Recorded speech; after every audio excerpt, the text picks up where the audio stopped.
आखिर कैसे मनाई थी द्रौपदी ने 5 पांडवों के साथ सुहागरात? कैसे हुए द्रौपदी के 5 पति? महाभारत की कहानी तो हर कोई जानता है। इस कहानी में 5 पांडव भाइयों ने एक ही स्त्री द्रौपदी से शादी की थी। राजा द्रुपद ने अपनी पुत्री द्रौपदी की शादी के लिए एक स्वयंवर का आयोजन किया था, जिसमें अर्जुन ने स्वयंवर की शर्त को पूरा किया और द्रौपदी को अपनी पत्नी बना लिया था। जिस समय द्रौपदी का स्वयंवर हुआ, उस समय 5 पांडव अपनी मां कुंती के साथ अपनी पहचान छिपाकर ब्राह्मण वेश में वन में रहा करते थे और भिक्षा मांगकर अपनी जीविका चलाते थे। पांडव जितनी भी भिक्षा मांगकर लाते, उसे अपनी मां कुंती के सामने रख दिया करते थे। मां कुंती भिक्षा को 5 भाइयों में बांट दिया करती थी। जब उस दिन अर्जुन द्रौपदी को लेकर घर आए तो उन्होंने दरवाजे से ही माँ देवी कुंती से कहा कि देखो माँ, आज हम लोग आपके लिए क्या लाए हैं। लेकिन देवी कुंती घर के कामों में व्यस्त थी, इसलिए उन्होंने बिना देखे ही यह कह दिया कि 5 भाई मिलकर उसका उपभोग करो। लेकिन जब देवी कुंती ने द्रौपदी को देखा तो बड़ी विचलित हो गई। तब देवी कुंती ने सोचा कि मैंने यह क्या कह दिया। इस पर उन्होंने अपने पुत्र धर्मराज युधिष्ठिर से कहा कि कोई ऐसा रास्ता निकालो जिससे द्रौपदी का कोई भी अनर्थ ना हो और मेरे मुंह से निकली बात भी झूठी ना हो। लेकिन धर्मराज युधिष्ठिर कोई हल नहीं निकाल पाए। वहीं इसी बात से राजा द्रुपद भी परेशान हो गए।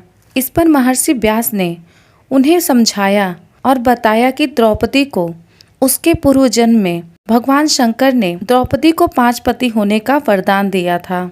महर्षि व्यास के समझाने पर राजा द्रुपद अपनी बेटी द्रौपदी को 5 पांडवों के साथ विवाह करने के लिए राजी हो गए। इसके बाद पहले दिन द्रौपदी का विवाह सबसे बड़े भाई युधिष्ठिर के साथ किया गया और उस रात द्रौपदी ने युधिष्ठिर के साथ ही कक्ष में अपना पत्नी धर्म निभाया। अगले दिन द्रौपदी का विवाह भीम के साथ हुआ और उस रात द्रौपदी ने भीम के साथ अपना पत्नी धर्म निभाया। इसी तरह से अगले दिनों में अर्जुन, फिर नकुल और फिर सहदेव के साथ द्रौपदी का विवाह हुआ। इन तीनों के साथ भी द्रौपदी ने हर एक दिन अपना पत्नी धर्म निभाया। लेकिन सोचने वाली बात यह है कि एक पति के साथ पत्नी धर्म निभाने के बाद द्रौपदी अपने दूसरे पतियों के साथ अपना पत्नी धर्म कैसे निभाया होगा। तो हम आपको यह बता दें, जब भगवान शिव ने द्रौपदी को 5 पति प्राप्त होने का वरदान दिया था, तब वह यह भी जानते थे कि उससे अपने 5 पतियों के साथ पत्नी धर्म निभाने में समस्या होगी।